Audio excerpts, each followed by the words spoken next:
one nation, under God, indivisible, with liberty and justice for all. Allie, would you please do the roll call? Yes, ma'am. Patton. Here.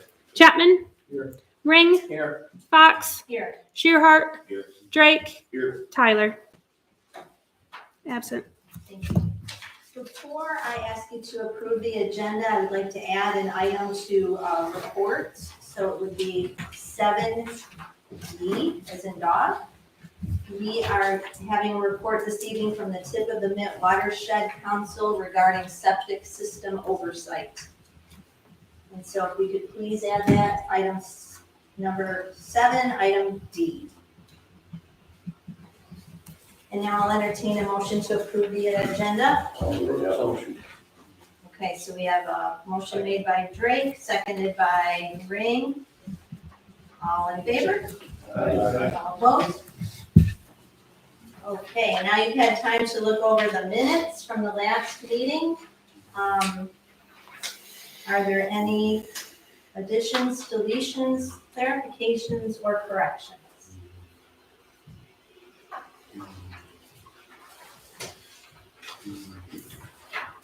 I'll make a motion to approve the minutes as presented. Support. All in favor? Aye. All opposed? Okay, so public comment, we are limited to 3 minutes. Our clerk, Allie, will be timing the comments, and we'll have to stop at 3 minutes. But I'd like to welcome whoever has come to make a public comment to stand at this point and make your public comments. Okay, Mr. Durr.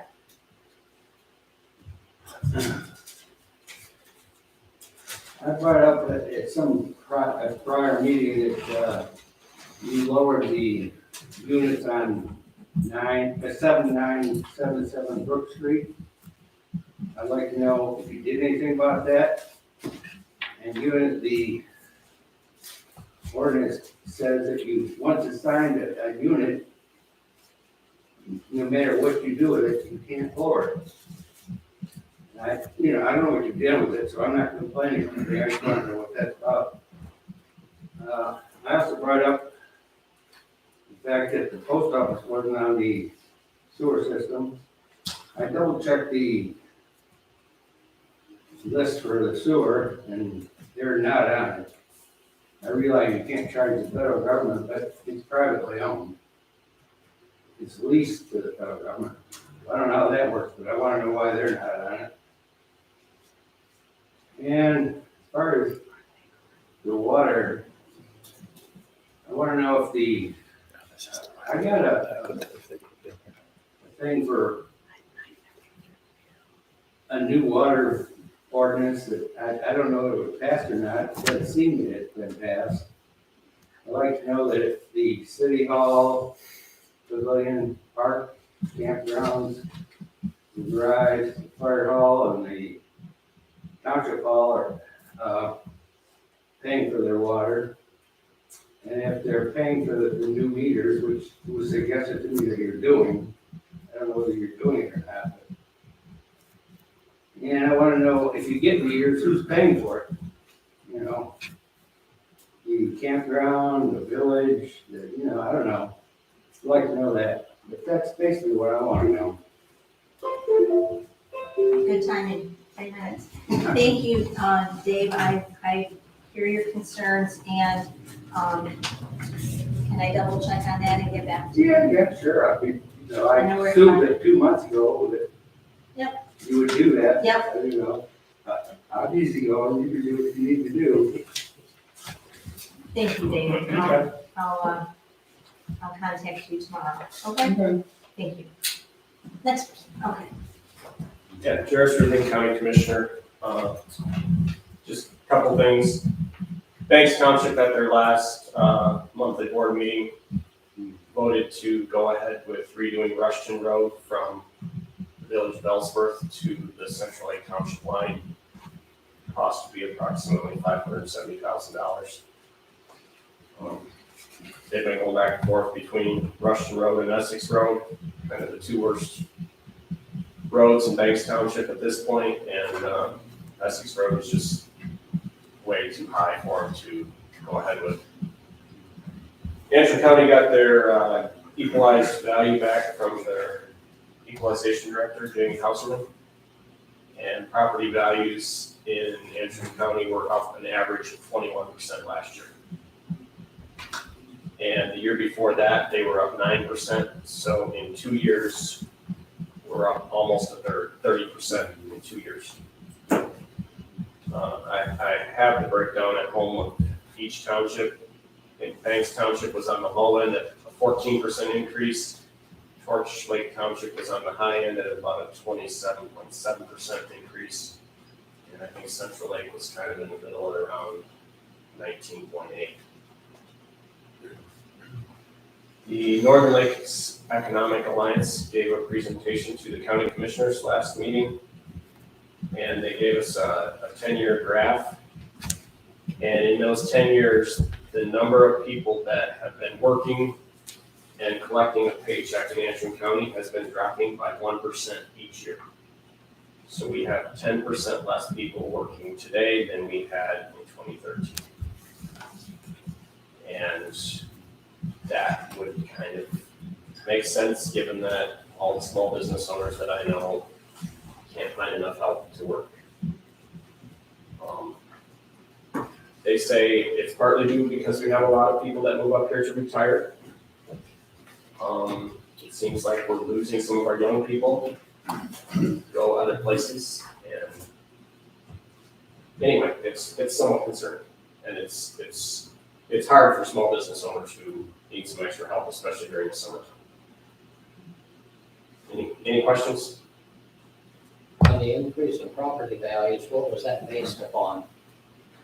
So every township has an assessor, and they look at each property that is sold in the last year, Oh, okay. and then they compare that to the taxable value, and the difference is where they come up with the increase. So it's basically on sold properties. Correct. Okay, thank That's you. how they come up with it, yes. Thank you, thank you. Yes, ma'am. Meg Ganalunas, local resident. I just am curious, there's been 2 days of soil testing going on at Cameron and Moyer Street on the waterfront. I think it used to be an industry of some kind. We're only here 4 years, so I don't have the history of what that property was. So I'm just wondering what's happening. It would appear if there's testing going on for that amount of time that somebody's looking to purchase and build. So I'm curious because it's down the street from my house. So if anyone knows, I'd be interested in knowing. Thank you. Anybody else? Here to make a public comment? Okay. Ma'am, can I get your last name, please? Moving on, to our police report, Chief Scott Barrett. Thank you. And Hopefully everybody had a chance to look at the report. Things are starting to pick up. Obviously, people are coming back. Traffic's picking up. Things are busy. Everything's listed on the column there to the left as far as what I did as far as Central Lake Police Department. To the right is other agencies such as DNR, State Police, the county, EMS, and all the others. So that'll kind of give you a breakdown of kind of where my time was spent or things that I did. At the bottom, just kind of an overview. School's still going good with class pretty much every day. Paperwork reports all the time. Had a meeting in Gaylord a couple weeks ago, which related to the training in school. It was kind of a security type thing. There's another one tomorrow, which is up in Ellsworth. So picking up some extra training, school related. So and then the big shocker, it's not a big shocker, no response to the part-time position. So we're kind of, I'm not sure what we're gonna do with that. Had a conversation with the school. Part of our goal is to hire a part-time person this summer. And then they'll kind of advocate with the school because they got a school resource officer position. So the 16 hours that we typically have for our part-time person, we were gonna pair that with the school and they were gonna dump in another almost another 15 some hours, 16 hours. So that would make that position almost 30 some hours a week. which I thought would be a little bit more attractive to people who are looking for jobs, but unfortunately, we're competing against other departments that are trying to hire full-time people with, extraordinary benefits, so we're kind of behind the eight ball still there. There's been some talk, Rob and I have been talking, email and stuff like that, with Torch Lake, there still might be some possibility of piggybacking with them, and maybe making it a full-time position, and, between us and them and maybe the school somehow figure out the dynamics of how we pay for some benefits and stuff like that too, so. That's still in the works, but still, I've put out probably 5 different sources as far as applications and 0 response. So that's kind of where we're at. We kind of had to have a discussion with the school that if we can't fill our part-time position, we probably can't fill that school liaison or that school resource officer position too. So it's we're all kind of, not knowing what's going on. If we had applicants and we had people that were willing to do that, then we'll get a whole other story, so. I don't know what to tell you at that point, so. Any questions for Scott? Great, thank you. UPW report, Don Schutz? Sure, not a whole lot to add to that. What you got in front of you, pretty quiet month. Kind of little snowplow and a few projects outside now that we could do before that we're not full spring mode, but now we'll be getting into spring mode and getting some projects done around town. Little cleanups, but all right, any other questions? Not that we need a lot of it, but who's in charge of filling potholes? Me. You? How do you get on a list? Yeah, how do you get on the list? We've been going around town the last few days, hitting some spots. I mean, I'm about to after the meeting. Yeah. Just a couple small spots I noticed I walk. And you can take care of. Sure. Thanks. Thank you, John. Any questions for John from the board? Okay.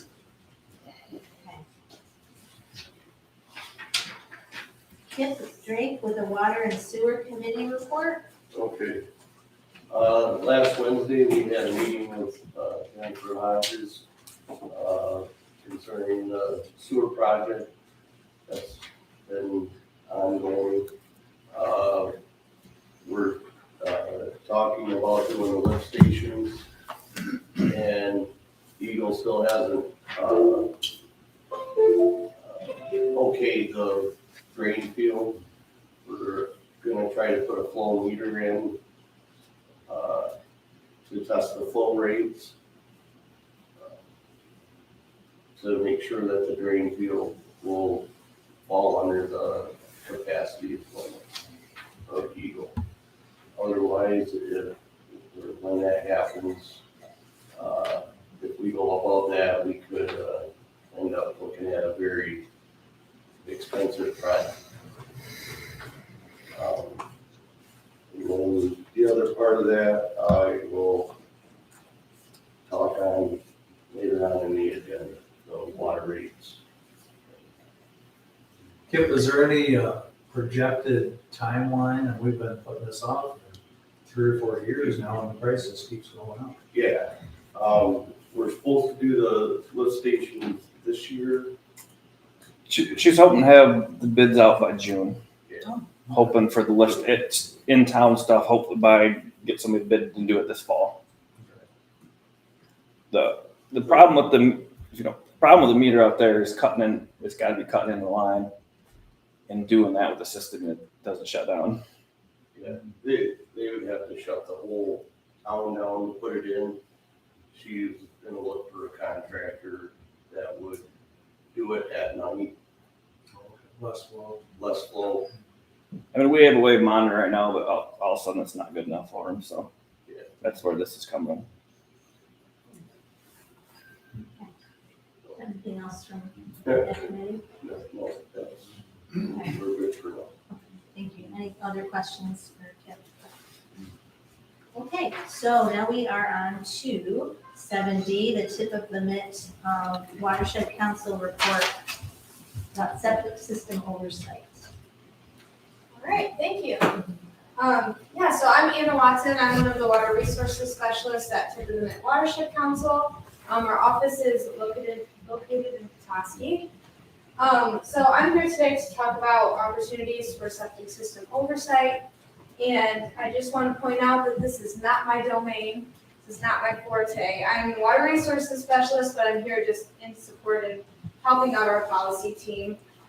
So no hard questions at the end. But if you do have questions, Seth here is. That's why I'm here. Yeah. He's here to help. He's volunteering his time graciously, and he's on our Elk River Chain of Lakes Watershed Plan Implementation Team Subcommittee. So long title, but I know we don't have a ton of time, so I'll try to speed through it a little bit here.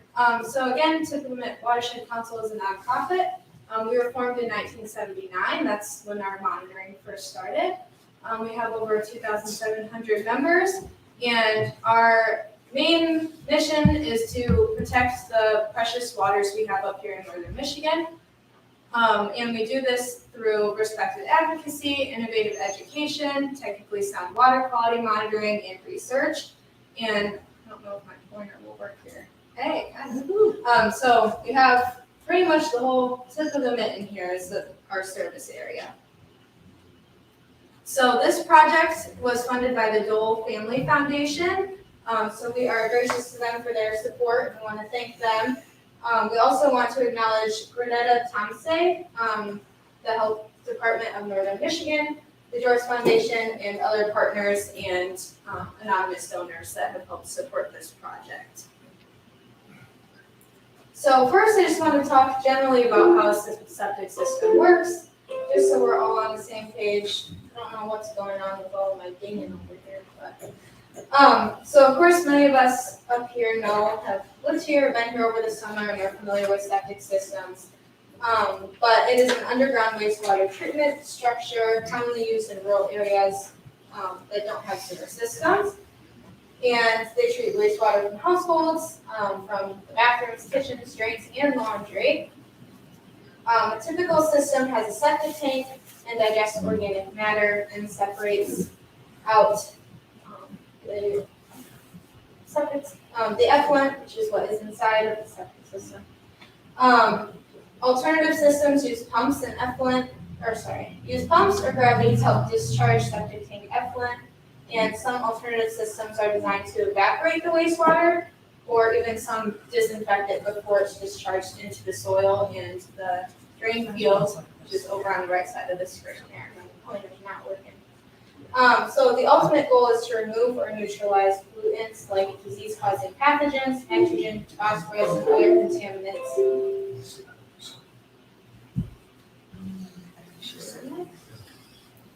So what does a septic system failure look like? So the sanitary code has a description or a definition on the screen there, but it's quite long. Oh no. So in a nutshell, septic system failure occurs when untreated sewage is released or transported to where it shouldn't be. And that may cause damage to the environment, human health, and even infrastructure as well. So Michigan is the only state without a statewide septic code, actually. And there's no required inspections or upkeep once the systems are installed. Of course, the health department has sanitary codes, which require certain action when one fails. But residents are often unaware that their septic system is even having an issue due to no regulation over the subject. There have been numerous bills that have been proposed over the years related to septic regulations, but none have been quite successful thus far. So a 2015 MSU study, which is on the screen here, looked at fecal bacteria in Michigan waters, and 100% of the studied watersheds that were in this project were affected by human fecal contamination. So I think that's a pretty strong statistic there, 100%. Human source tracking for septic contamination is an area of research that the Watershed Council has been very interested in, and we're trying to pursue more research in that department. But currently the capacity up here for doing the analysis is pretty small with the labs that we have in the area. And it's also expensive due to that reason.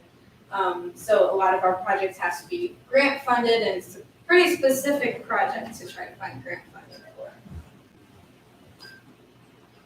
So, as you're all aware, our service area covers the Ergo watershed. And of course, all of the runoff from pollutants from human activities such as recreation, shoreline modification, agriculture, and then any residential lawns as well, all enter the chain of lakes and then ultimately end up in Lake Michigan. And even those that don't live on lakes, this is still affect this because everyone lives within a watershed, so the water has to run somewhere, and that is Lake Michigan is where it ends up. So the impact of septic pollution can lead to serious public health and environmental concerns, including contamination of drinking water, closed swimming and recreation areas, and increased nutrient loads in our waterways that can result in increased plant and algae growth along the shorelines, which one isn't great for water quality, but also just doesn't look great at the same time. So I'll just do a quick outline of some of the policy options that we have when we're going around as part of this project sharing. So these are the number of policy options that I'll quickly touch on today, and I'll just highlight some of the key pros and cons of each one. So first, local governments can choose to do nothing and just maintain the status quo, which is of course the easiest option to achieve. Many septic systems will be maintained and updated as new houses are built, and as systems age, they'll require attention once certain issues come to light. But of course, our data from the slides previously shared, we run those, we know that this comes with risk of water quality and can have significant impacts on both the environment and public health. Number two is a mandatory pumping ordinance. So this would require that all systems within the jurisdiction are pumped on a regulated schedule, and this would be for the use of zones, which would capture critical older systems for sure, but it would also require that systems that don't need to be pumped are pumped, which could lead to even more failure, increased costs, and if this is the case, it would be very hard for whoever, the health department or whatever regulatory body overseeing it, would be a lot more staff time as well. Number three is a mandatory inspection ordinance. So required inspections would take place on a certain schedule similar to the last option. But then it would just be an inspection, and from that inspection, whatever is required would then have to be done following the inspection. So not everyone would be pumped every time on a schedule, but certain ones would be required to be pumped or possibly replaced depending on how old they are and how bad they are failing.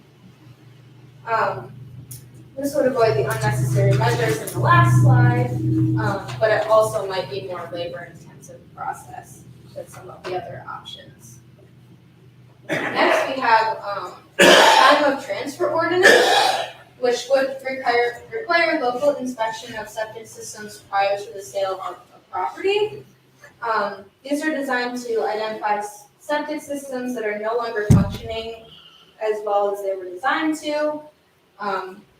But the issue is that older systems, which may not meet the current codes, are grandfathered in sometimes, and those would not be captured in this ordinance. However, if a system is determined to be failing, then repair or replacement would be required.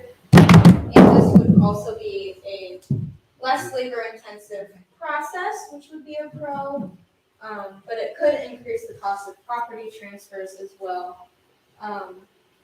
And the fact that many of the cottages up here stay within the family, it could be a grandfathered-in process, and this wouldn't capture any of those properties. Next, we have time of transfer success stories in Northern Michigan. This is one of the documents that I gave in the folder to board members today. We have several success stories in there, and examining these can provide a valuable reference for how to implement these ordinances. Some key components have been getting input from the public and local realtors to openly discuss the ordinances and provide information to residents just as an education opportunity. The ordinances are working to help make people aware of how to properly care for septic systems and inform those that might not even know they are buying property with a septic system. The failures and recommendations that have been identified are likely prolonged the life of existing systems and contributed to the effort of protecting public health and environmental health as well. All right, next option, number 5, we have short-term rental ordinances. Short-term rentals, especially in this area with how many we have and how often they're used, can cause problems with septic systems when they're being used beyond their capacity. So I know I've been in the situation where I get on Airbnb and it says it can sleep 6, but I'm like, we can for sure fit 10 people in there, which then causes issues with the septic tank that isn't meant to provide that service to as many people as we're trying to stuff into a house. So an ordinance on these rentals can protect against septic failure by limiting the number of deaths based on the septic system size. And it would also require the homeowner to have a current inspection on the system on file for those people renting as well.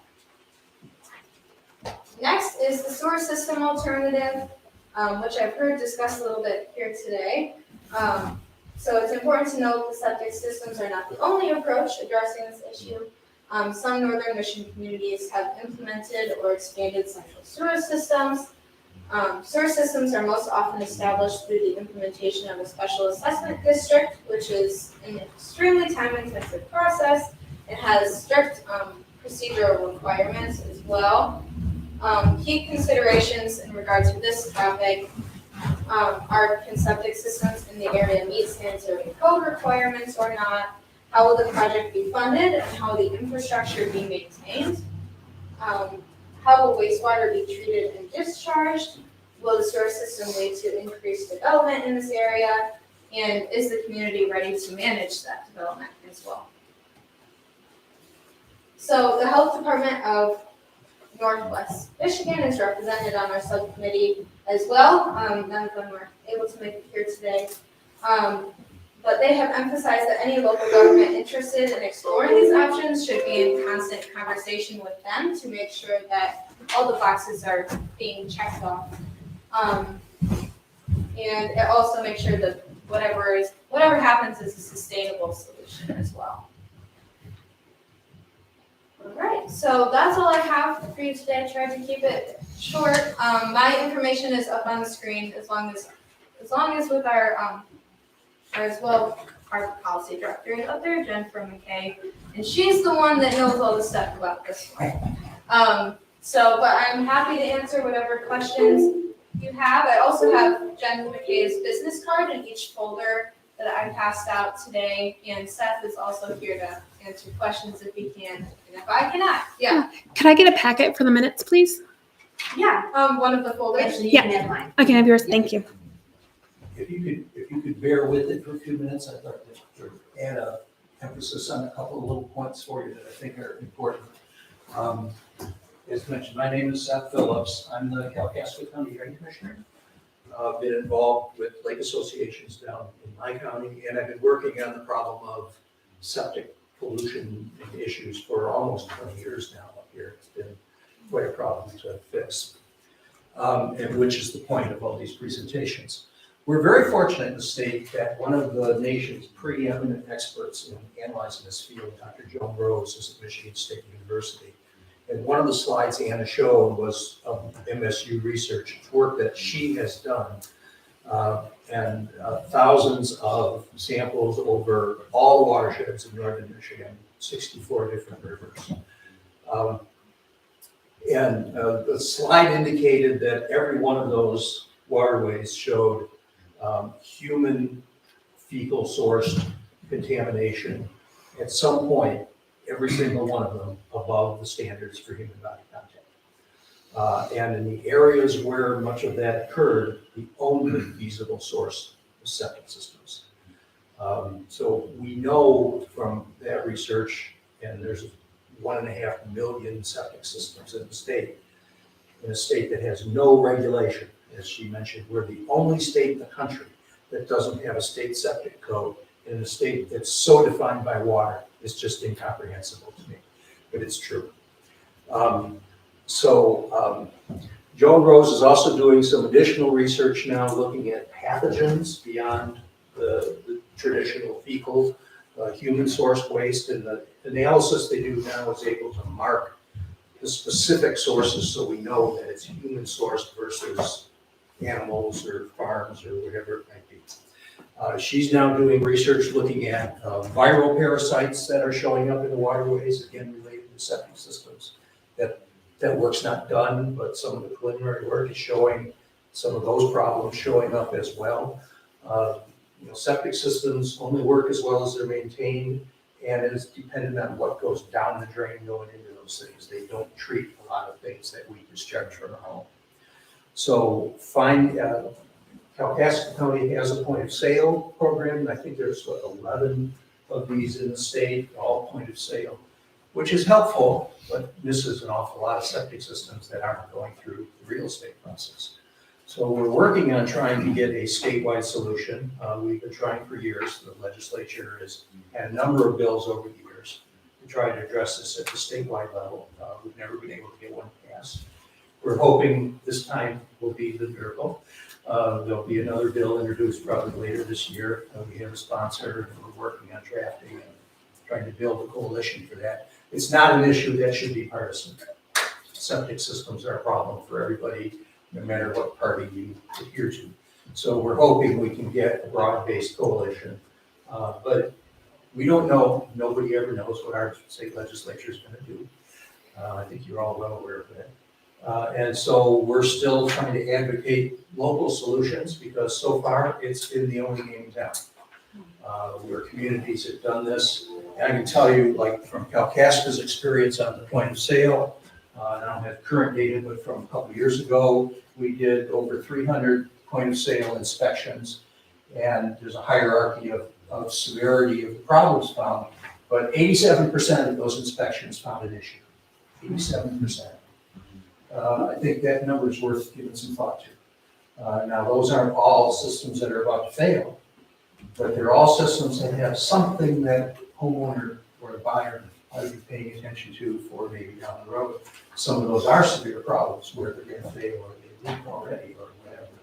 So the problem is large and it's widespread.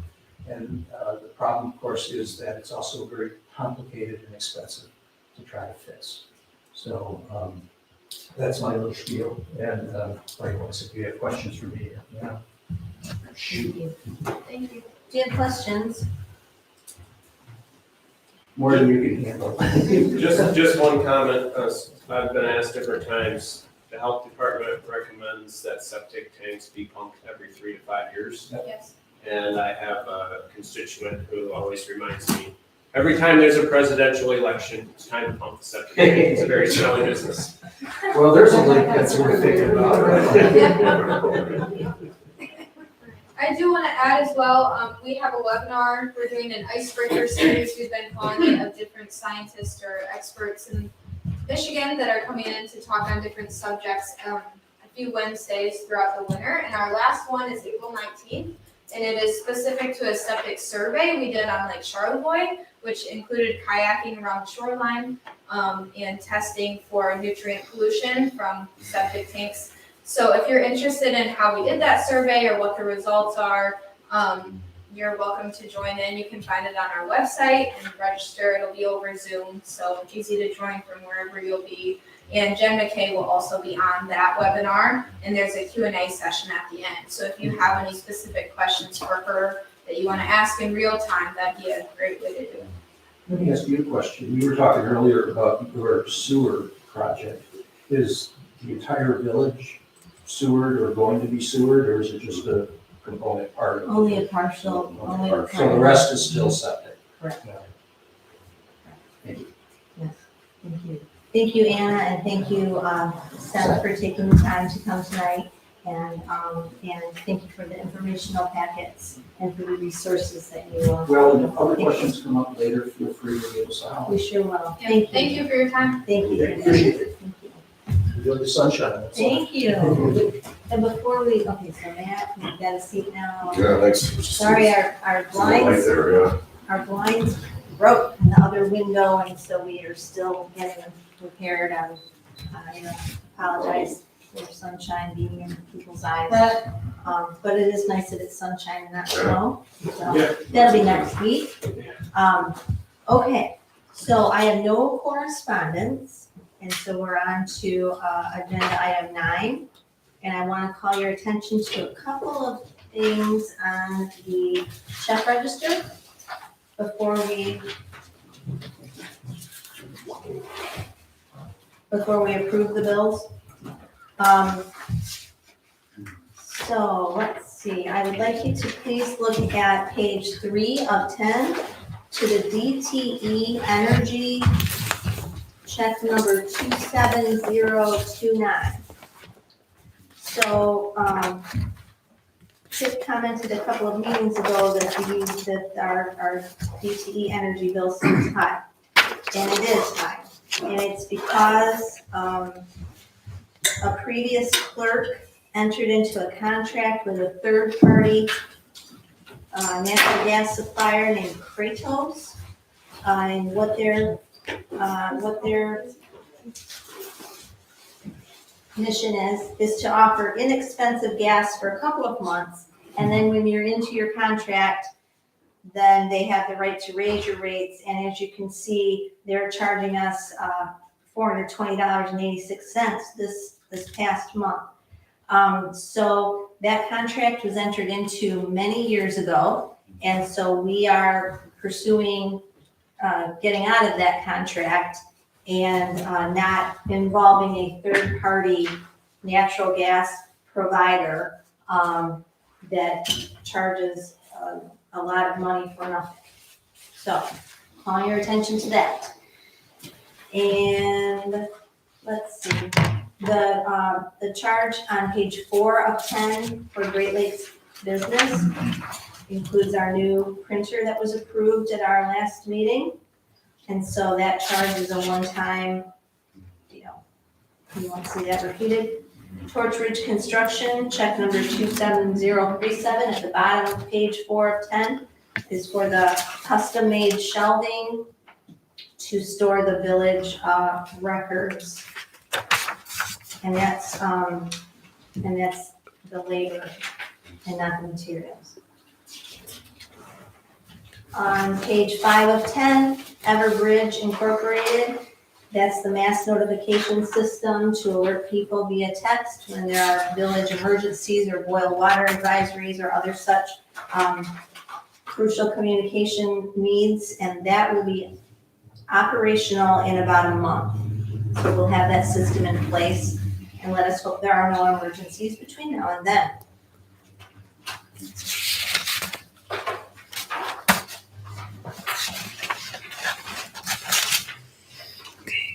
And I believe that those are all of my notes to explain the bills for the month. Anybody, yeah. It's in the correct account, though. Yes, Oh, it's okay. just, yeah, misspelled word. Millage and mileage, such a close millage mileage. So I'll entertain a motion to approve the payment of the bills. So moved. Support. So I'll let Patton support that one. Ring moved and Patton support. All in favor of paying the bills? It's expenditure, so. We do a roll call. Take a roll call. Yes, exactly. Okay. Yeah, that's right. Yeah, okay. Sorry. We'll make sure you do it. Okay. Okay. Roll call. Oh, sorry. Roll call. Patton, Yes. Chapman, Yes. Ring, Yes. Fox, Yes, Shearhart, Yes. Drake. Yes. thank you. Okay, on to old business. I have an update about the Thurston Park lease, which the village entered into in 1927. And it was a 99-year-old lease for a portion of Thurston Park, not the entire park, but a portion of the park. And it was entered into with 3 individuals who are now deceased. And in order to renew the lease or to get the property put into the villages, to get the deed for the property, we have to contact the descendants of the original 3 Thurston siblings. And so genealogy.com is a wonderful thing. And so we were able to determine 2 descendants. One of the siblings, none of their children had children and are no longer alive. And so there's 2 siblings that have children, and they are, and so we're in the process of contacting them to discuss this 99-year-old lease that we entered into in 1927. So that's the update on that. Are there any questions? And it's very exciting when you find the person, you know, and you're like, oh. So, more to come. And now I'd like Matt Gabris to please give an update about the car wash in the village. Sure. So last month I brought the plans forward for the car wash, just preliminary drawings. I'm still waiting on final drawings, which is what I will give to my general contractor, who will give to my subs. I do have most of the bids in already for the building with the concrete. Don't have the plumbing yet, don't have the roof. Kind of the majority of it. The equipment is purchased, so it's in my whole barn at this point, so it's here. Really just weather permitting and on the drawings, big request last month. I got a zoning approval for, it was in concept. When I get final drawings, probably late next week, I can bring those to Ally and have them give those to the board, aside from the meeting, so you can review and then kind of be prepared for questions for the next one. We are going to start work on clearing my property back. We are going to put the car wash back probably another 50 to 75 feet. Just we looked at traffic patterns, and the entrance will be actually on the back side and then coming towards the street. And then the vacuums and shampooers and that kind of stuff will be in front or to the side. We haven't decided yet, but there's certainly room for it back there. So I did say last month I was going to approach the village with a proposal for a reprieve on the water sewer bill. In concept, what I'm looking for is, I don't know how much business we'll do. I'm optimistic. I think kind of buzz around the village is certainly, I haven't heard any negative yet. It's the dog wash where It's the dog wash, yeah, the dog wash, yeah. we're all gonna go get dogs. That's gonna be right. I did hear that comment. Yes, they're gonna get a dog now, so so I was gonna approach the village for a, 2-year monitoring reprieve on the bill. We can certainly, maybe every 6 months we review it and see how it's going. I estimate anywhere from what the equipment manufacturer tells me and, data on the web regarding other car washes, it's going to be between 1,000 to 7,000 gallons. And I know that's a wide range per day. It can be anywhere from 50 to 70 gallons per car, which is quite a bit more than a regular washer would already have. But, I'll estimate on the high side, so that would be, at 1,000 gallons a day, that's basically a car an hour. A few hours a night, there's nothing happening, a car or a dog, I guess. Actually, a dog would be a lot less harder than that, but. Really dirty. Yeah, if they're really dirty, gotta be 2 washes.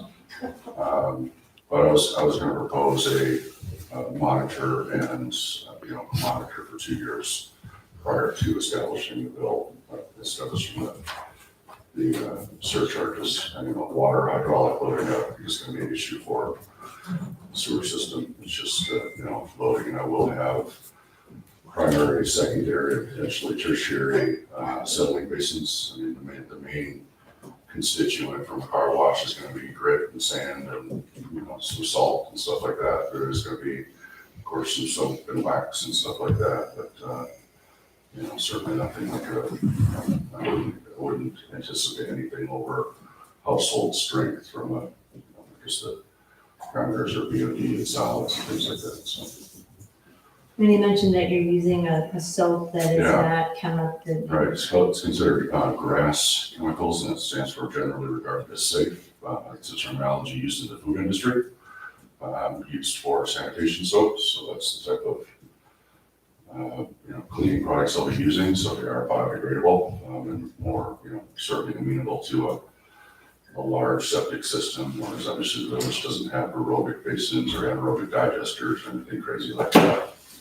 So I think it would be, we want to work with the village and not put strain on the sewer versus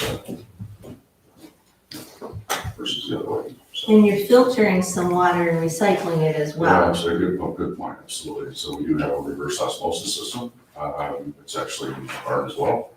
The reverse osmosis system actually goes down to the molecular level of the constituent. So it'll actually take out sodium, calcium, magnesium, ion size particles.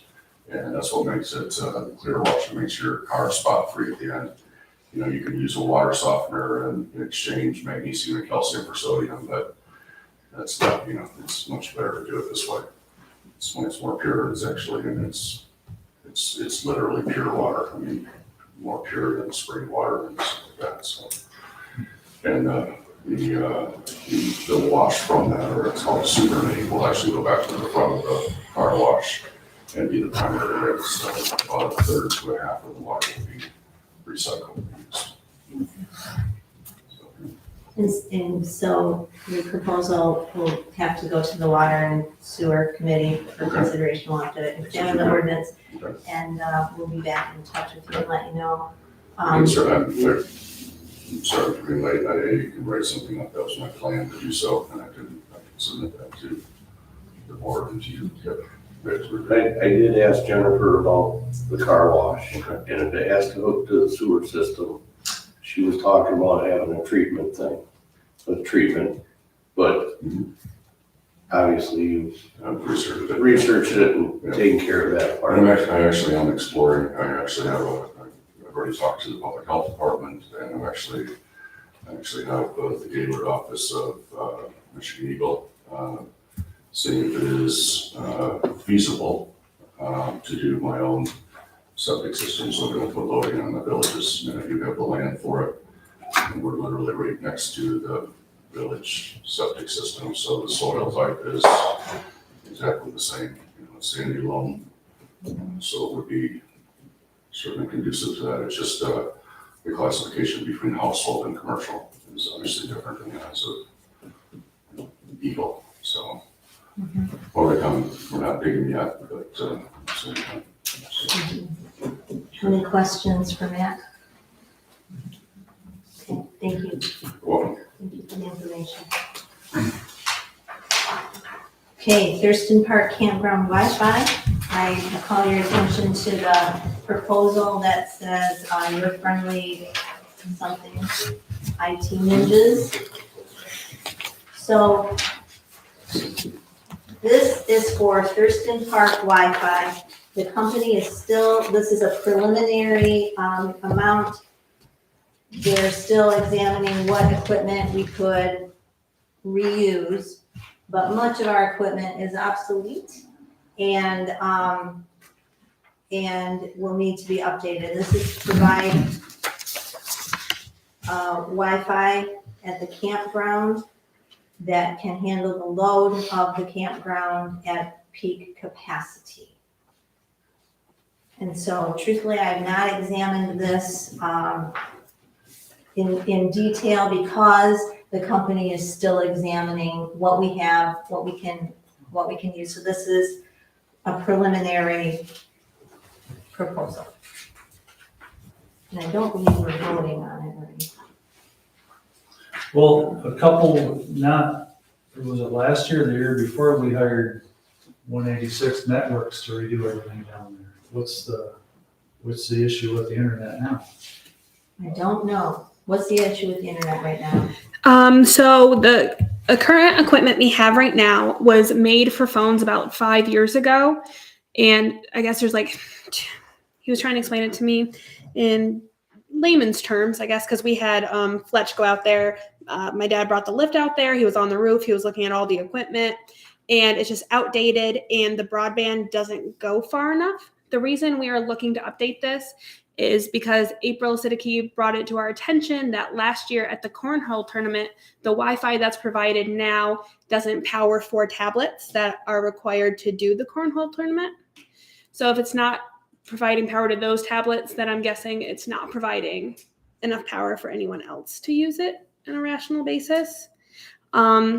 So there's that. And I guess like the antenna that 186 put in, the brand's great, but it's not at the level that it needs to be at with today's Wi-Fi technology. Has 186 been contacted about this? Not yet. I emailed them a couple weeks ago about it. I asked them like what they do for us and all that jazz, and I haven't even gotten a reply from them. They also host our website, and I've asked them questions on that, and they're not doing a great job replying back. Yeah, I was just thinking, we just did this 2 years ago. That's what I was thinking. Yeah. We spent quite a bit of money to bring them down to redo everything. Yeah, and Fletch made it seem like we can use some of the equipment, like those Is random. Fletch the guy that was helping you set up in here? Yes, yep. Fletch has been helping me with everything IT. Yeah, that's funny. But there's like in different spots in the campground, for instance, there's like pingers, and so we would probably be able to use that. This is the max quote that will have to happen if we have to buy all new equipment. But he's suspecting that we can reuse some of it. But the antenna on the bathhouse will more than likely need to be replaced. I'm not sure which one it The is. technology is Sure. advancing so rapidly. I remember when I thought a terabyte, I couldn't imagine needing a terabyte of storage, and now it's pretty common. Yeah, I'd just like to see 186, hopefully we can get a hold of it. Yeah. See what they say about their equipment before we review this. Yep, I'll reach out to them. Other questions? So they haven't completed what they're looking at yet, is what you're saying? Correct. Okay. We're still determining what we would need to.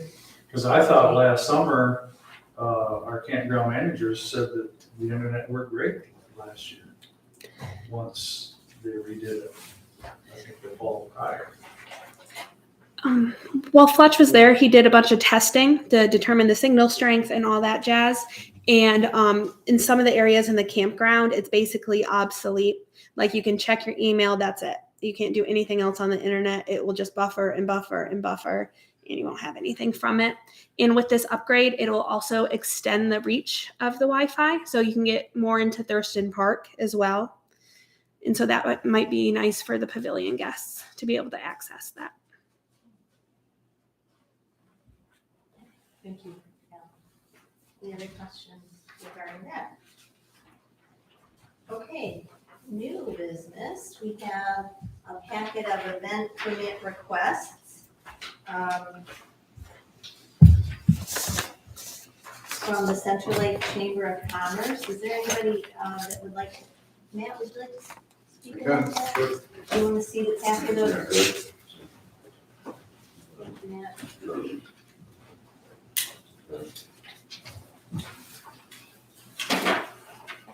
So, the events are immediate market sales, so that's July 7th or June 17th.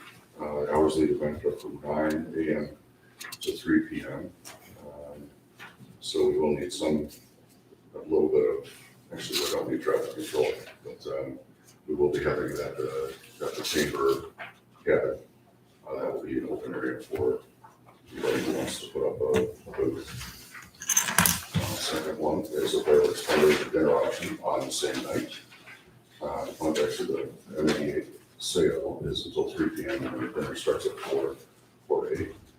So we are most likely gonna change how we do funding for fireworks next year, but this year it's still the chamber, the DDA, there's some village funds in there as well. And we are going to, we've had, obviously last year, issues with, the company providing services to Lake Lamont, we couldn't have them.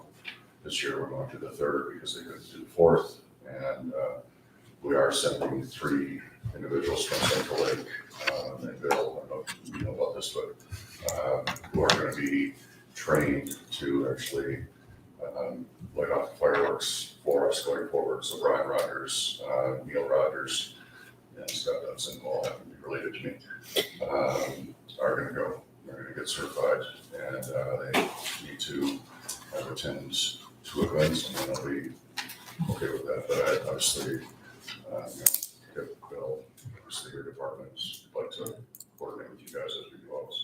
We'll still have to require the same insurance. Correct.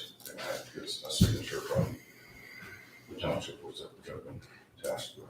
So, yeah, we'll see, but it's gonna happen one way or another. So that's the second event. So, just a quick question, instead of North Street closed, you just want this one block closed? Yeah, for Yeah. the, that's for That's the, different. dinner auction. Yeah, that's because we closed that block off of North Street because the people eat over under the pavilion, and then the sidewalks and stuff is the parking lot. I apologize, yeah, it's not Alright. traffic control, it's just when you close the street, so. It's not traffic control. Okay. So the third one is the cornhole tournament, Independence Day celebration, on the 3rd, Sunday. That is, so food truck will be on the property during the event, bathrooms open, and beer tents. And that's gonna be at Thurston Park. Matt, can I ask you a question? Sure, totally answer. Last year, the AMVets did the beer tent, and it wasn't very successful. We decided not to do that this year. You guys have backup? We've done it for the Fall Fest, so that can be our backup, it's cans only, which is fun, it's fun. I think, 1914 did some wine there, so as well, over ciders, so, yeah, we would have a backup.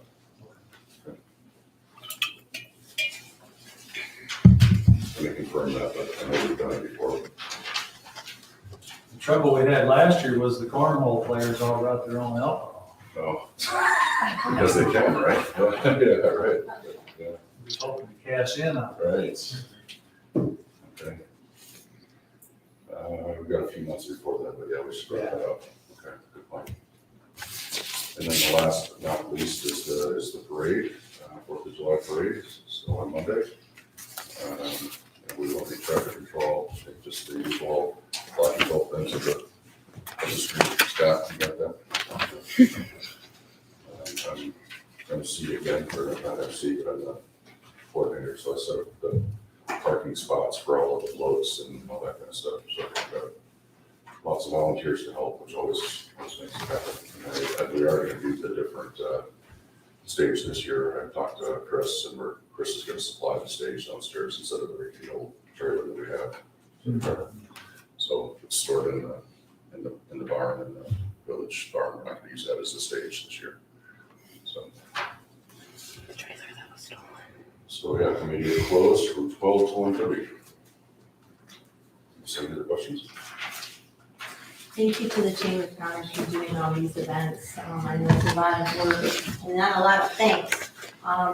So we really appreciate the efforts that you put into our town. But Small group of work. We're just trying to utilize all of our members in one form or fashion, so.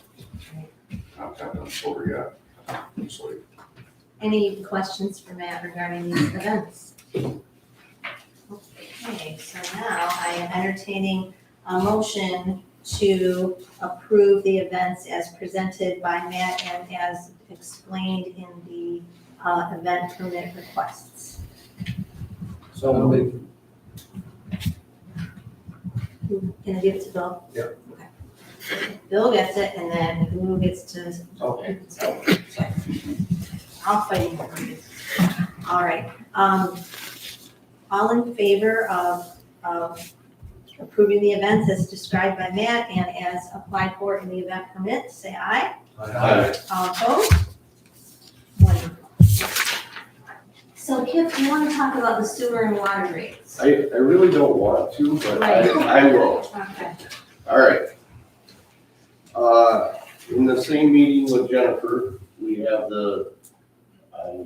it was last year sometime, we approved her to do an engineering study on the water system, come up with some plans. The USDA, the same thing happened with the sewer rates. They're saying that our water rates aren't enough to support the loan. So they would like to see them increased.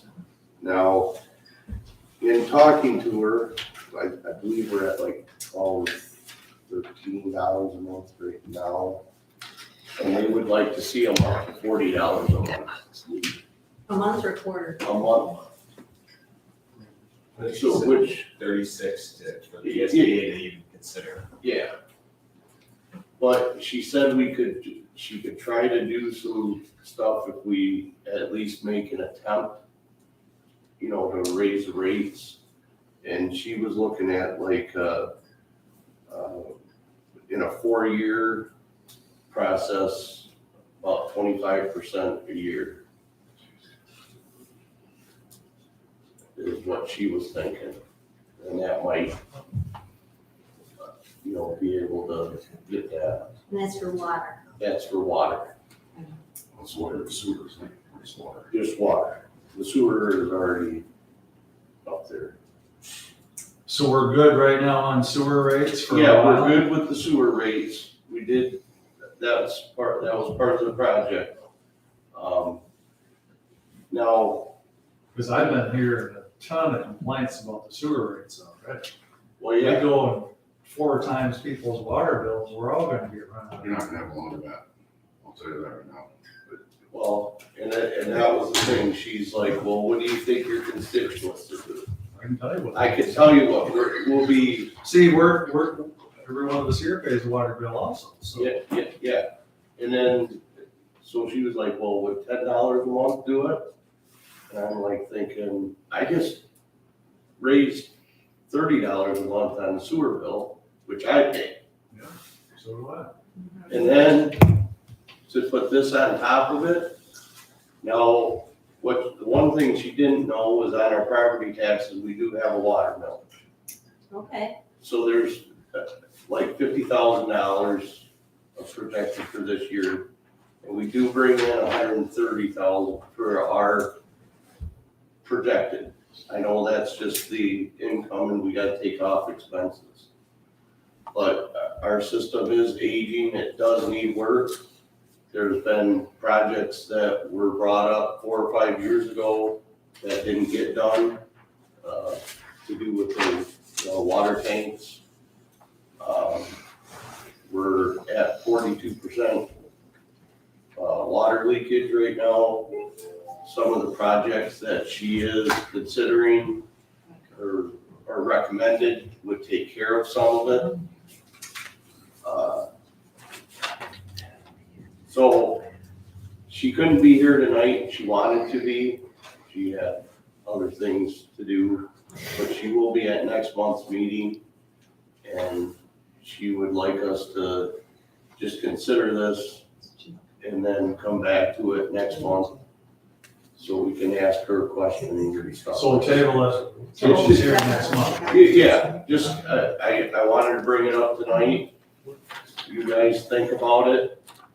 And I understand your point, I mean, you're just passing on bad news, but. Yeah, and I think we could have spread out the sewer a little bit better. Just in her report, we probably could have, but we didn't, and we just, jumped that up. And that was not good. But it's a critical need. I mean, how we got to this spot is that for the longest decades, we didn't ever raise water rates and and that's not sustainable, and I understand. And so, but it's also not wise to, jump up the water rates rapidly just to make You know, up for years, everybody else was paying $30 a month and Central Lake was at $8 a month and we're like, yeah, this is great. Well, now we're paying for it. Right. Literally. And it should have been considered a long time ago. I mean, somebody can go, $1 a year, or whatever you can do to increase your rates, but Right. when you start popping them $10 a month, Right. it's. So obviously, we're not gonna do anything with this. No, I just wanted to inform you of what she said. You guys, Shane or Mike, have anything else to add? Yeah, we are way lower than all everyone else. And there's other communities that have run into this, like Bel Air, I mean, they haven't had rate changes and they don't have any money to fix things.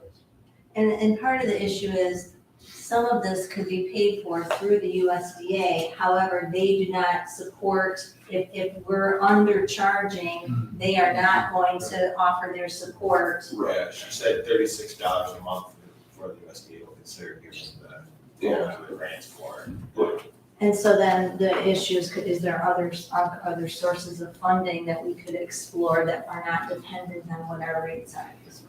Yeah. She said the USDA is like 2.5% interest right now, Yeah. but it's skyrocketing Right, exponentially. right. Oh, sure. Okay. The other thing I have to add to this is, last year, at our April meeting, the council approved a water rate increase. And we were at $33 per quarter, and the increase that we approved was $34.25 per quarter. Oh. And I wanna let you know that our clerk never implemented that. Previous clerk. Previous clerk. So we've had 4 billing cycles without that increase And that we voted, that we approved. And that also included the whole, because that's for, 4,500 gallons per month? And then anything over. So right now, anything over what that base is, it was and it has been $1 per gallon. And we voted to increase it to $1.75 a gallon. Per 1,000 gallons. Per 1,000 gallons, sorry, per 1,000 gallons, I'm sorry. Man, and it's after 8. So at any rate, we approved that increase last year and never implemented it. And so since we've already approved it, do we need to approve it again to be implemented, or should we just ask our clerk to please implement what we? I think since we already approved it, we're good. Okay. Why would There you go. I don't No, know. Just no. ask. So you Change it to monthly. and you just sent out the bills at the old rate, right? Yes. So the next So billing. the next billing cycle will go to that rate. So the bill that goes out in May, End of April, yes. end of April. End of So it's April. coming up. So we've got a billing cycle coming up. Mhm. Okay, all right. Okay. Anything else about that? Well, this Rob will be here next month too That'll about the be water really and nice. sewer rates. Yeah. That would be very, very lovely. Okay. Now. Dover property? I can give an update. Yeah, this couple here right beside you was here asking about the borings going on Okay, down there the last couple of days. so what I know about the property, I'm the one who has spurred Dover to move on that property. It's been sitting on it for 13 years. Is this the company that used to? It is, Yes. it's called Estaco or Dover, they've got 4 different names, Dover. Central Lake Industries. Barnes. Oh, Yeah. okay. My contact is out of Downers Grove, Illinois. She's the general counsel for the company. So I spurred them because we don't want, it's considered a brownfield site, which is a contaminated site. We don't want brownfield. It's actually on our 6-year plan for the village. I'm on the planning committee for the village to get rid of the 3 brownfield sites, which are within the village limits. That's one of them. Obviously, it's, desirable property. We would like to, further use, but I guess more importantly for village vitality and also public health. We don't want contaminated sites in our village, so. Especially right next to the water. Exactly. So I've been kicking them, and I met with Michigan Eagle, which used to be DNR, 3 times to get all of the information on it. I've FOIA'd it, which is Freedom of Information Act. It's about 600 pages worth of data. You're welcome to any of it. I can give it to you. Yeah, I've read through it all. It's really not terribly bad. The company used to be metal stamping, and they had a septic field. I was talking about that. And it's, it's zinc, there's some chrome, there's some selenium, all that stuff that doesn't typically migrate, unlike gas stations and dry cleaners where solids migrate through the soil, metals typically don't. But you wouldn't want to put a playground on it, kind of thing. So they have to do. So it could be removed because it's contained. It could be removed, it could be stabilized. There's certain spots in it where there was scrap metal buried, things like that. So the borings are part of the work plan, which they have to submit to Michigan Eagle to say, hey, this is what we're going to do to clean it up. They have to sign off on it. And whether they like it or not, I'm personally on it too. So I have the background there. So, so hopefully we will get, they've been, excuse my French, but pissing away work seasons for the last 13 years. And we wanted to work up this season. So it's, we can do something with it. Is the goal for the village to own these properties? I've enjoyed it the last 13 years. I've read across my house. It's pretty, yeah. Well, I mean, the way they could is they were on their taxes.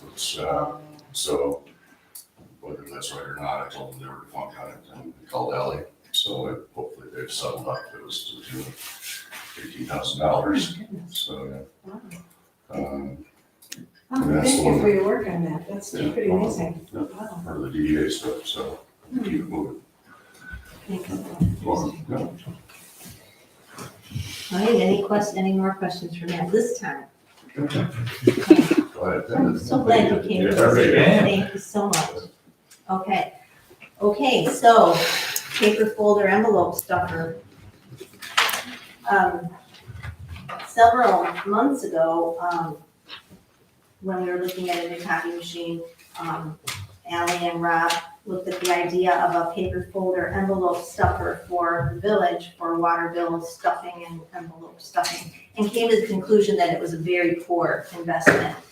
They break down constantly and they are unreliable and not used nearly enough to warrant a purchase. Well, then the auditors who were looking at the books from 2022, when we had a different clerk in the office, discovered an unauthorized expenditure in the amount of $6,595.99. Upon further investigation, so it would be Ally and Rob Tyler and I, determined that a purchase was made by Andrew Smith online, paid with a credit card, but not the village credit card. The expense was not authorized or reported to the council. What the expense was for a letter stuffer envelope, whatever year. The expense was entered manually into the BS&A accounting system. It was never brought in front of the village council in any way, shape, or form. The expense was listed as office printing. So then where is this new letter stuffer that the village purchased without approving the purchase of such item? We discovered it at the township in an office. And so now the letter stuffer is here. We met with the township, who had no knowledge, they say, of the purchase of this thing. And we have some email correspondence from the former clerk. We inquired, what do you know about the village buying a paper folder envelope stuffer? And the reply was, yeah, we bought one when they wanted the water bills sent out in envelopes. It would be in the township office. because there wasn't enough room in the village office. But now that you've moved, there should be enough space, was the reply. So trying to track down how this item was paid for, because the expenditure is there, so the books balance. But there's no record of any check being made to, a company is Quill, where we purchase all of our office supplies. We only pay Quill by check once a month. And so this purchase was made online by Andrew Smith using a credit card. So then we inquired, the auditors are asking about this, what did you use to pay? It wasn't even recorded in our accounts payable. And the response is, I'm not sure, it should be recorded somewhere. So I will keep the council updated on this matter. It's still under investigation. And that's all I have about that. But eventually, I think we'll be asking the council what we want to do with our $6,595.99 envelope stuffer. I think we'll be asking about that. But I'll also update you more on how that purchase was able to be made. And also, Ally and I have talked about the importance of checks and balances, and she has given me some suggestions of how we can make sure that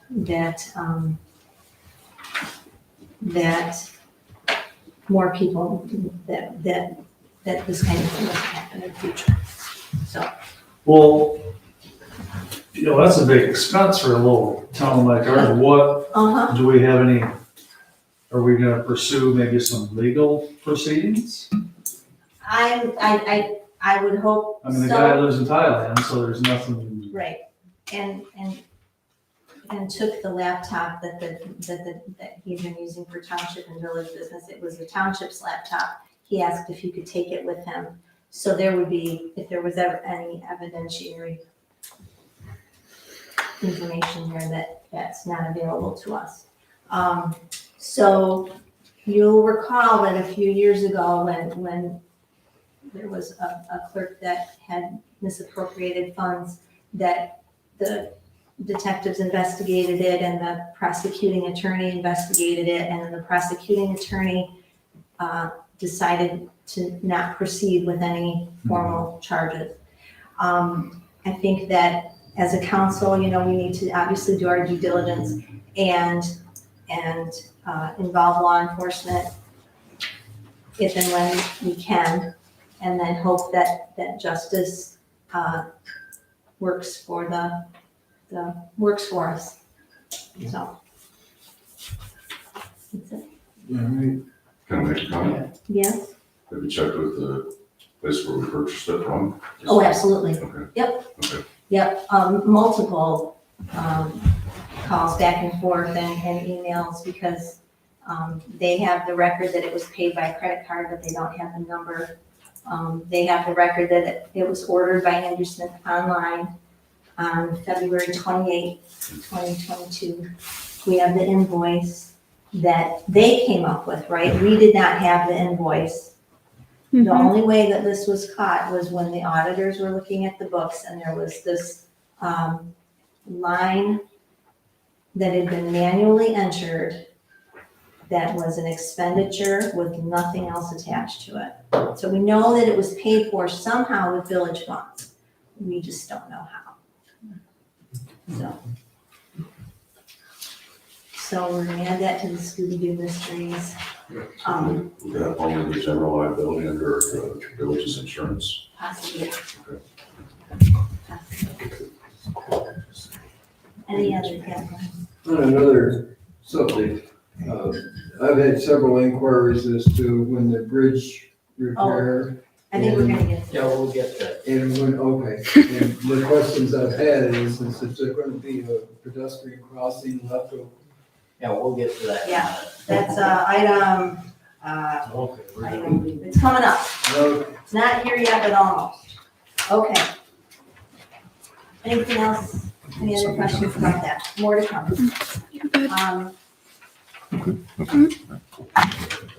Thank you, Matt. All right, so the farmer's market, or it's called Tuesday Night Eats and Beats, which will be happening from June 20th to August 29th. Hosted by the DDA and the Chamber of Commerce. They'll be asking that North Street be closed from 4:30 to 8:30 to accommodate the food trucks and the vendors.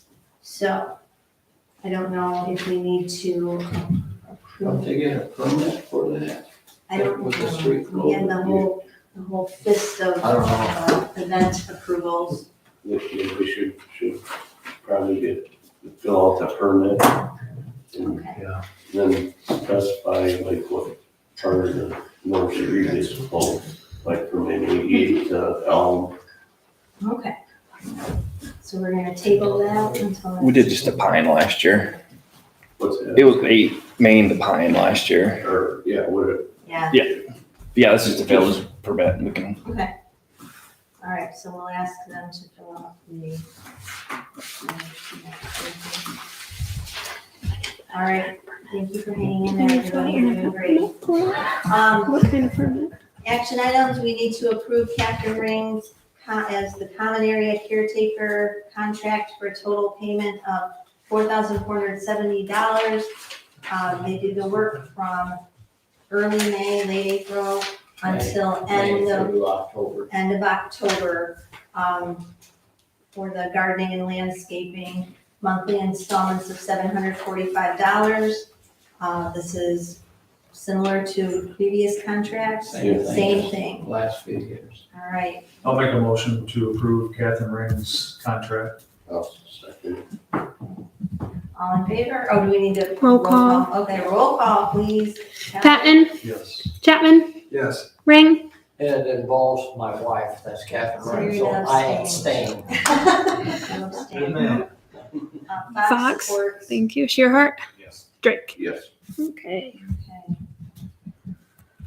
And we have to approve a payment, or I ask you to approve a payment to Link Engineering Services for the work that they've done in consulting for our bridge preventative maintenance service. Mike, is there anything we need to say about that? This is Well, let's see. the invoice for Link Engineering, and Yeah, I mean, the invoice here is pretty straightforward. Finance spent. And, let's see, that's $120 an hour,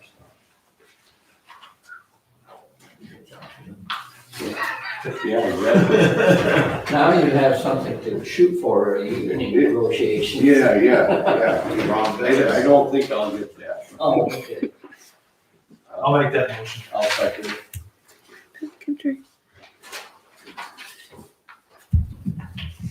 Roll call. Patton, Yes. Chapman, Yes. Ring, Yes. Fox, yes. Shearhart, Yes. Drake. Yes. Okay, our current village website is outdated and is not being posted in a way that is meeting the village needs right now. It's cumbersome, it's hard to navigate, it's outdated, as I mentioned. And so we're looking at the same company, Traverse City Web Design, that King Orchards uses, and also the Central Lake Chamber of Commerce will be part of this. And what the proposal is for a website that includes the chamber, and they'll be sharing the cost, but the cost that's outlined here is our cost. That includes the chamber, it's like a visitor's guide, but it's also for residents. We're looking at like a one-stop place where visitors who want to come to Central Lake, and residents who live here can find the information that they're looking for. So they don't have to bounce back and forth between a chamber site and a village site and what's this and what's that site. This site will also make it very user-friendly for residents to pay their water bills online. It will also have the links to the campground. So it truly will be, it will streamline the experience of trying to find out about Central Lake enormously. The website creation and the proposal includes all of the services that will come with that. It includes all the security and virus protection, and they monitor that. As it is now, we pay the current company, I think, $10 a month, and we have no feedback from them. We don't know what we're getting. They don't do any updates. This design company will do the updates, will communicate with us, and will make changes to the website. So it's a continually vibrant, updated, not a top website. So that's all I know about that. Okay, so it's $3,000 for the website. Is Yep. there a monthly Yep. fee for the 55? But that Okay. includes them doing the work, like that, they do the updates, and they make sure all the links still work, they make sure the security's updated, Oh, so- so Ally or any of us don't have to do anything? correct. So they're putting up like agendas and minutes and the documents, they'd be doing that now. Ally's, I'm the person who uploads the documents, but they help make sure everything's up to date with like the links and all that jazz, security, and it's just going to make it way more user friendly because right now it's rough, and half the time you have to refresh your page 3 times for it to load. Well, you said that was that 186 networks or whatever that hasn't talked to you. Yeah, they're our website host.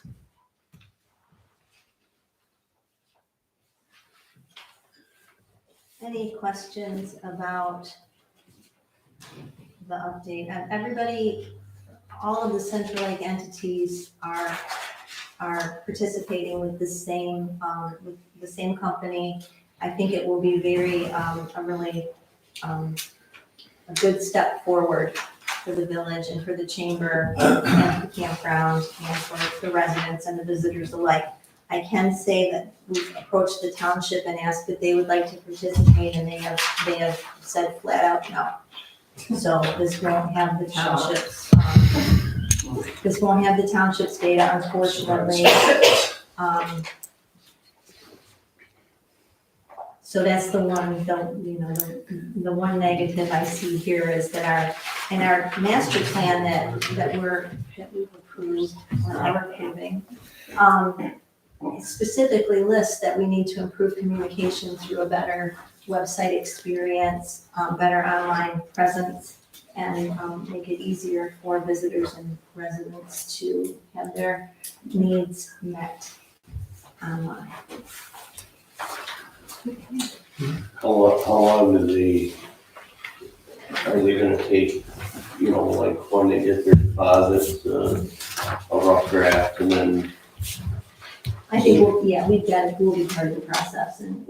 Well, yeah, but, how long will it take them, they say? Ally, do we know how long it will take them? They said about a month to get everything together. Because they have to they're going to transfer all of the documents, everything we already have on our website over to that one. Okay. So yeah, so that takes time. Hey, Michelle, are we under any obligation with the current provider? I don't believe so. Nope. It's not like it's Kronos Gas. Well, we're not gonna get a termination fee or something. We'll double check. And so you see on the opposite side of the page, all of the other services that they'll be offering or that will be ours with our work with them. And I can say King Orchard has worked with them for a couple of years and is very, very happy. So.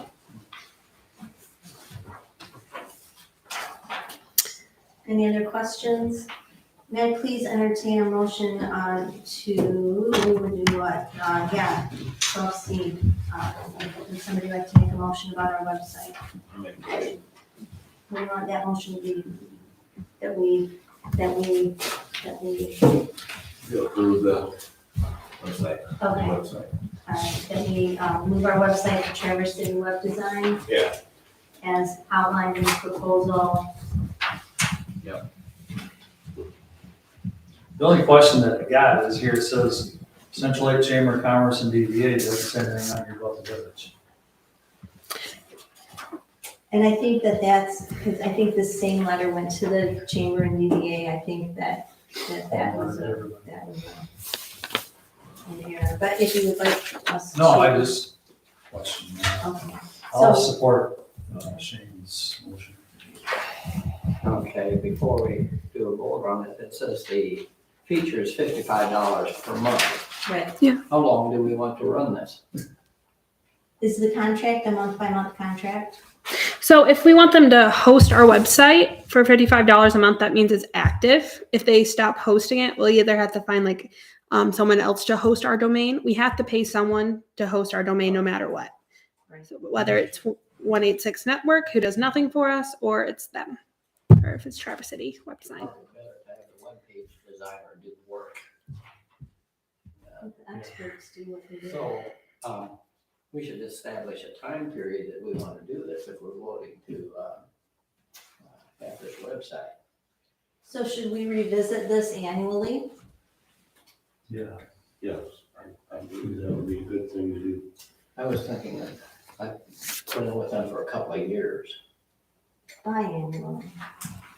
Biannually? 24 months. 24 months? Yeah, perfect. 24 months. So, do we need to amend the motion? Yeah, I'd like to amend the This motion. lady, I think she's a website expert. I'm not, but I'm former IT. Are you gonna collect data? Is the company offering to give you some data off the website on a periodic basis? Because I would want to know what kind of hits you're getting and who's giving them to you. Yes, yes, we've got, We currently have that now. It's through the program called WordPress. And so, yeah. It's not all that. Yeah, it's not. But we currently have data that I can give you. I don't know, I'm not looking for it. I'm just saying if you're looking at a new provider, I'm wondering what kind of data they're going to give you. Yeah, they do it through WordPress too. hmm Also, yep, they also do it through WordPress. So how about Shane rescind the motion, then we'll do another. okay. Rescind the motion. What do we do? I'm sorry, we're beyond my Robert's Rules of Order of knowledge at this point. Okay. I think we're good. You're gonna Make another motion. Let's vote on the rescind. Oh, wait, let's vote on the motion on the floor and all vote no, correct? Yes. Okay, so we have a motion on the floor, it's been seconded, and we need to vote on it. And it is that we accept the contract with Traverse City Web Design. And the motion was made by Shane and it was seconded by, okay? And now we're going to vote, and since we're spending money, we need to do a roll call. Patton, No. Chapman, No. Ring, No, Fox, No, Shearhart, No. Drake. No. okay. Please Now, have it. All right, Shane, roll again. All right, make a motion to move forward with the contract for Traverse City Web Design for 2 years. I'll support. any other discussion, my esteemed colleagues? Shall we vote? Roll call, please. Patton, Yes. Chapman, Yes. Ring, yes. Fox, Yeah. Shearhart, Yes. Drake. Yes. All right. Okay, 12D, we are almost there, folks, we're almost there. So we need to make a budget amendment, and I need to explain why and how. This is Department 990 in our budget, and it's debt service. I call your attention to the bond debt service chart in like 1-point fonts. And what this is twice a year, the village makes a payment on our bond that we got at 2.25% interest to build this, or to renovate this building. We make 2 payments a year. One in, 2 payments a year. Long story short, when we had the transition from Andrew to Ally, nobody knew that we had the second bond payment for the year due on the 1st of December. So we missed that bond payment. However, it was in the budget. So we missed that bond payment. It was in the budget. We didn't make the payment because we didn't know. The debt is serviced through Alden State Bank. We didn't have any notification, so we just didn't know. Now we do. There's no penalty for missing that payment, just to let you know, no penalty whatsoever. Now we know. And so I'm asking that the budget be amended to Department 990, of which there was nothing in this budget because we didn't know. Now we do. And so the amendment is to add $51,961.25 to Department 990 for the purpose of making our late bond payment and the 2 bond payments that are due in 2023. Did I say that correctly, Ally? It was beautiful. This is high math. Okay, so we have the department for that. We just didn't put any money in it Right. for the budget on it. Right, but now we know. Apologize. I'll make a motion to approve the budget amendment. Second. Roll call. Patton, Yes. Chapman, Yes. Ring, Yes. Fox, Yes. Shearhart, Yes. Drake. Yes. So for action item E, I would like to turn this over to Mike Ring. Okay, the State Street Bridge will be renovated in the month of May, which means that the street will be closed to vehicular and pedestrian traffic from May 1st through about the 25th, I think it is, the Thursday before Memorial Day weekend. Work will be completed then.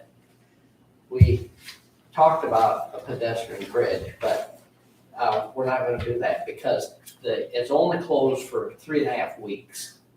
And it's going to be inconvenient. I live on the other side of the bridge. I can no longer walk downtown. But because it's such short duration and the cost and liability of building another wooden bridge or something for pedestrians just wasn't worth it, in our opinion, for the 3.5 weeks. And the contractor also will try to finish it before the due date if he can. So it might possibly be a little bit shorter than that. But the requirement is that the work is done before Memorial Day weekend. So I guess that's the main thing. This is just information for you. And there will be signs posted by the contractor ahead of time to inform people that it will be closed so that they can know they have to go up to Mormon Bridge or down to Bel Air. Mike, has the school been notified? Yes. Yes. Okay. Because there's some kids that live over by me that walk every day across. Their concerns are with no access to it, we can't just post a fire truck over there. Yeah, hope somebody's not having a heart attack. That's a No, problem. travel all the way That's around. gonna be a big problem, if somebody's having a heart attack, Mhm. you know, that'd be a big problem. Yeah, but we can't do the bridge repair and allow vehicles to go across. Not the We don't vehicle, need we to could do have that. a vehicle over there, so we Well, can get yeah. over, we could still But go. do you have the right vehicle there? Because we only got so many vehicles. in the No, I fire know. department. We talked about We would call the person, getting personnel over the vehicle. getting personnel over the Yeah. vehicle, yeah, that's what our dilemma is, We because could it's put the really, boat at the dock. yeah. Seriously. I mean, no, why not? We got Wayne on that side. Yeah.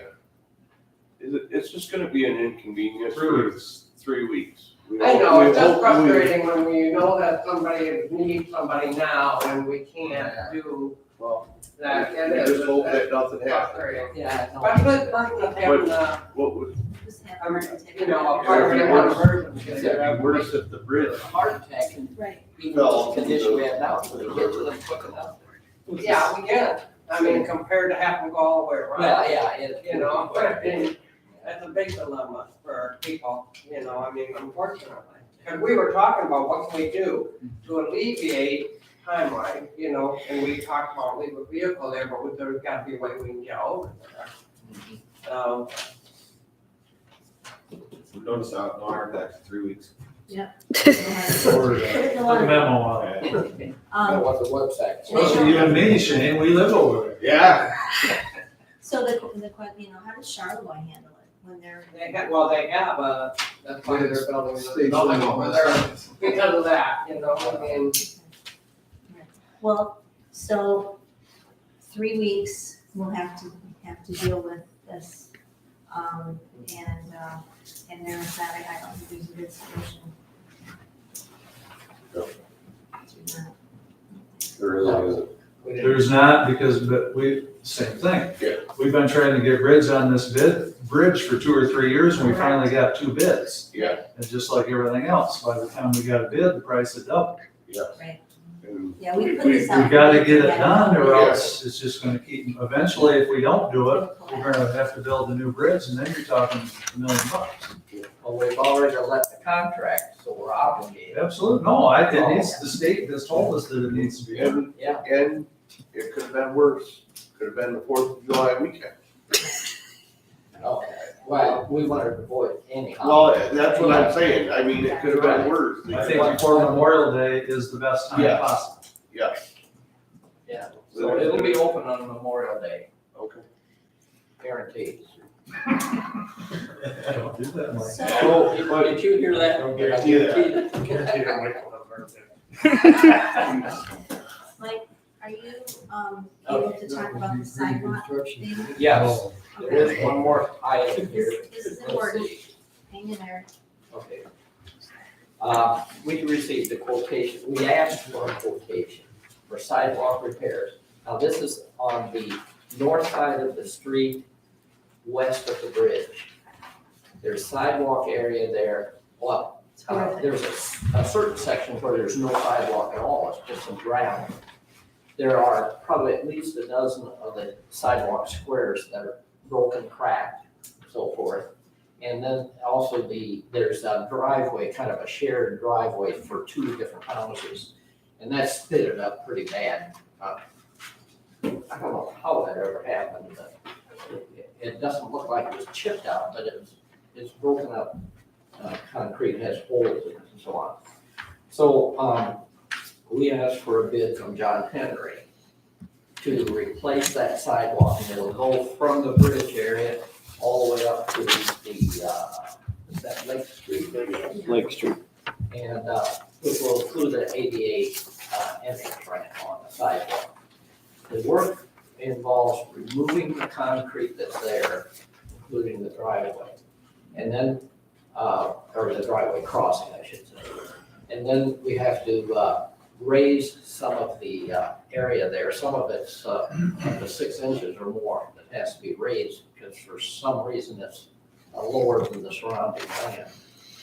So we'll do that, and then, of course, they have to put it in a compacted base and all that sort of thing, and then pour the concrete and do a little bit of touch-up on people's lawns and the vegetation there, or the grass up there. So we received a bid from them of $22,000 for that.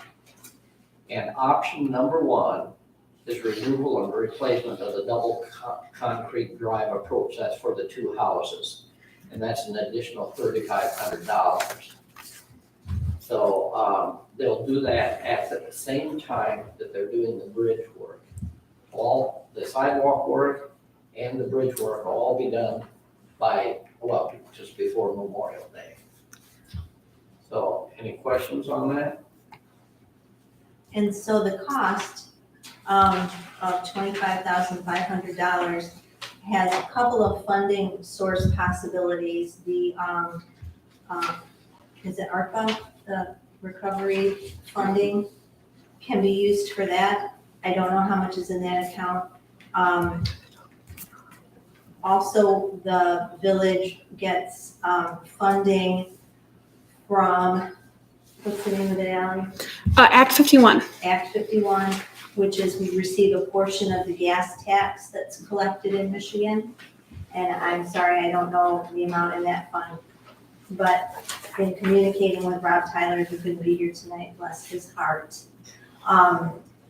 those are viable possibilities to fund the additional cost of this project when we're doing the bridge repairs.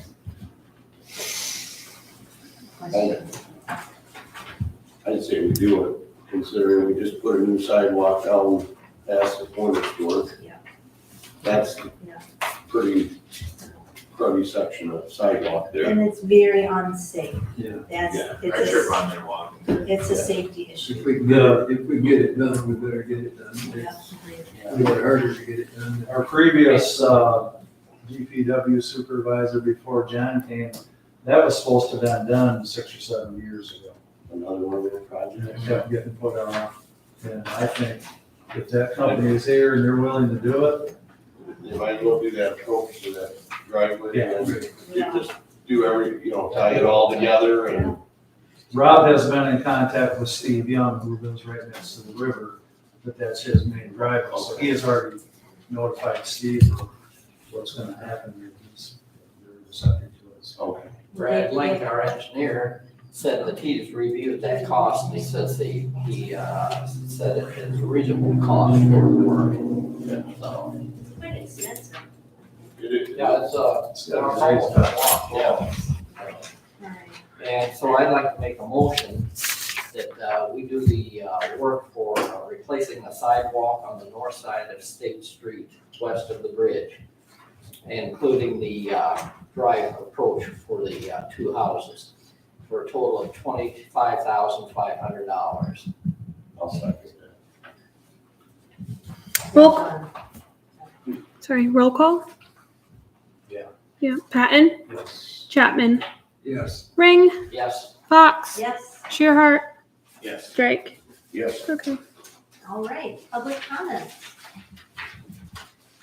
I was just curious, has anyone from your village council talked to the village of Ellsworth about their septic plans and